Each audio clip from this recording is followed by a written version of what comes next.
가난한 사람들은 아직까지 가난할 수밖에 없다. 아예 살 생각을 하지 말아야죠. 경기도 어려워지면서 폐업하는 게 늘어나요. 대출을 받아가면서 돈을 들였는데 그 집이 휴지 조각이 되는 그런 상황 겪을 것이고, 집이 무너질 위기에 처할 거고, 그 영끌에서 산 집이 애물단지가 된 사례자가 우리나라의 100% 중에 70%가 해당이 돼요.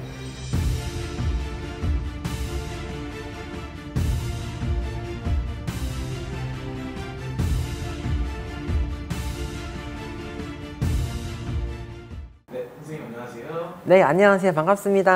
저는 이번 달 말이 되면 올해 6년 차가 되는 신의 제자 왕할매라고 합니다. 반갑습니다. 네, 반갑습니다. 네. 대한민국의 네.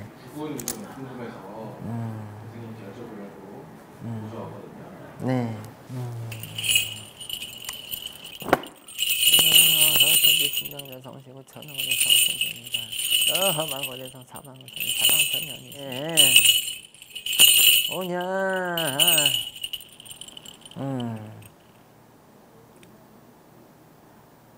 할머니가 원래 두 가지 말하려고 그랬는데 여러분 세 가지를 말해야겠어. 첫 번째는 올해 부동산 시장이 많은 변화가 일어날 거다. 큰 돈 벌 수 있다고 자부했던 대단지 아파트들이 공사 부실이 돼서 집이 무너질 위기에 처할 거고, 분양상담소 가서 합리적인 가격으로 집 분양 받으십시오 하고 대출을 받아가면서 돈을 들였는데 그 집이 휴지 조각이 되는 그런 상황 겪을 것이고, 또 하나는 정말 집을 팔고 싶어도 팔 수가 없어서 전전긍긍하는 그런 해가 될 것이다. 집값이 변동이 많이 일어날 것이고, 나라의 주인이 바뀌어서 그나마 안정이 돼가지만 가난한 사람들은 아직까지 가난할 수밖에 없다. 이렇게 부동산의 현실이 보여지고요. 자영업을 하시는 분들, 음식점 하시는 분들이 남은 이 4개월간에 폐업하는 게 늘어나요. 장사가 갑자기 이제 안 되기 시작하고 경기도 어려워지면서 하던 가게를 폐업을 하고 갑작스럽게 직장으로 내몰려지는 상황들이 점점 더 늘어질 거고, 그게 올해 양력 11월에 더 많아질 것이고, 가게 폐업하신 분들은 정말 신중하게 고려해서 정리를 하시기를 바랄 거고, 이분들이 올해를 버티면은 좀 나아질지 아니면은 앞으로도 계속 전망이 안 좋을지 궁금하거든요. 어떤 분은 이 폐업의 위기가 사업터전에 대우를 안 해줘서 망할 위기에 처한 분들이 또 있고, 감당할 수 없는 빚 때문에 관두는 분들도 있고 한데, 빚이 많은 분들은 정리를 하는 게 낫고, 장사가 잘 되다 갑자기 안 되는 분들은 이건 분명히 그 터의 문제가 있으니까 그분의 사업장의 상황에 맞춰서 비방을 치고 고사를 지내면 다시 장사가 활성화가 된다라는 거죠. 부동산이 좀 많이 안 좋아진다.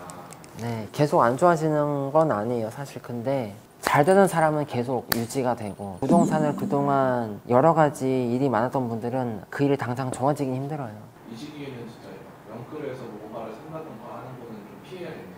아예 살 생각을 하지 말아야죠. 근데 만약에 정말 집을 사야 되면 일단은 내 상황에 맞게 적은 금액으로 어디 집에 들어가서 사는 게 가장 좋아요. 그 영끌에서 산 집이 애물단지가 된 사례자가 우리나라의 100% 중에 70%가 해당이 돼요.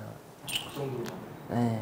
누구 말만 믿고 무조건 문서를 잡고 이러니까, 이 문서를 잡으라고 강요하고 동의했던 사람들은 나 몰라라 해버리고 그냥 눈 돌려버리니까 이 당사자는 피해를 보는 거죠. 올해 만약에 영끌에서 사고 싶은 분들이 있다면 차라리 저에게 조언을 얻으셔서 살지 말지를 구분하시는 게 좋겠다, 이런 거죠. 올해 저기 땅을 사고 싶으신 분들이 좀 있을 거예요. 근데 그걸 함부로 사지 마세요. 올해는.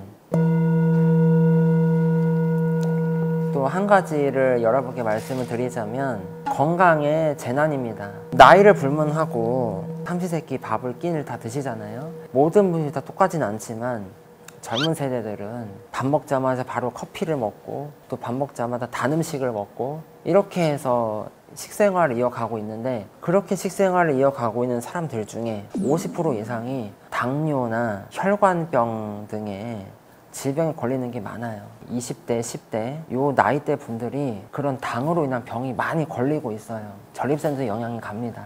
남자분들은 사실 우리가 먹는 이 쌀도 탄수화물인데, 이 탄수화물도 어찌 보면 당분도 이런 거나 마찬가지인데, 당장은 아니지만은 이게 게이지가 쌓이면서 혈관에 염증을 유발하고 당 수치가 올라와서 온몸이 이제 안 좋아지기 시작하죠. 결국은 병원에 급히 가서 치료를 받아도 늦어서 약으로 의존해가면서 사는 분들이 너무 많아요. 이런 상황들이 달이 거듭되고 해가 거듭이 되면서 나라에 재앙으로 오지 않았나 싶습니다. 제가 이 사태에 대해서 권하고 싶은 솔루션은 단 게 먹고 싶으면, 디저트를 먹고 싶으면 그 디저트를 먼저 먹고 15분 내지 30분 뒤에 밥을 드세요. 그리고 요즘에 건강적으로 신전 보신 분들이 굉장히 많아요. 그분들을 살펴보면 거의 다 100 중에 60은 밀가루로 밥을 삼시세끼를 다 때워요. 난 괜찮아하고 아무렇지 않게 먹었다가 병 걸리고 나서 입원하고 건강검진 가가지고 위험하다 소리 듣고 나서 그제서야 식단 관리하고 식습관 바꾸셔야 됩니다.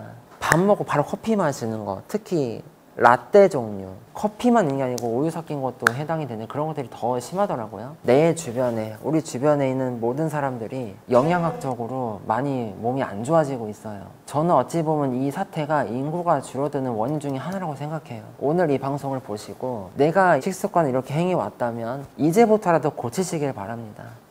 지금 일 안 하시는 분이 한 50%. 그것 때문에 또 경제가 또 침체되고 그것 때문에 지금 인구도 감소하고 있잖아요. 네, 일을 안 하는 거는 한편으로는 게으른 거고요. 한편으로는 나와 적성에 맞는 일을 못 찾아서, 또 한편으로는 부모의 그늘 아래 사는 것이 편하기 때문에 일을 안 하는 거다. 여러 가지 이유가 있겠죠. 뭐 정신적으로 불안해서, 내가 마땅한 거처를 못 찾아서, 그것도 아니면 내가 끈기가 없어서, 이런 것들이 많은데, 일을 안 하시는 분들 중에 가장 큰 비중을 차지하는 거는 끈기 없고 게으른 거. 두 번째, 부모가 돈을 잘 버니까 내가 돈 벌 필요가 없다고 느끼는 거. 세 번째, 나하고 잘 맞는 일을 못 찾아서. 그리고 네 번째, 일이라는 것 자체가 내 마음에 버거워서 이 네 가지로 차지하는 것 같아요. 그래서 이렇게 일이 커지지 않았나. 젊은 세대들이 일을 안 하는 거는 부모 세대 영향이 많다고 봅니다. 가정 교육의 현실이 이겁니다, 여러분. 젊은 나이에 10대 때도 사업해가지고 해외에도 17살에 사업해서 몇억 버는 애들이 굉장히 많아요. 결국은 이 부모의 영향이 크다라는 거죠. 부모에게 의존하고 있는 분들이 계시다면은 이제부터라도 자수성가하세요. 부모가 해주는 밥만 먹지 말고, 사주는 옷만 입지 말고, 부모의 곁을 떠나세요. 혼자 살아가는 법을 배우세요. 어른은 어른답게 행동하십시오. 그래 당신이 늙었을 때 돈 걱정 안 합니다.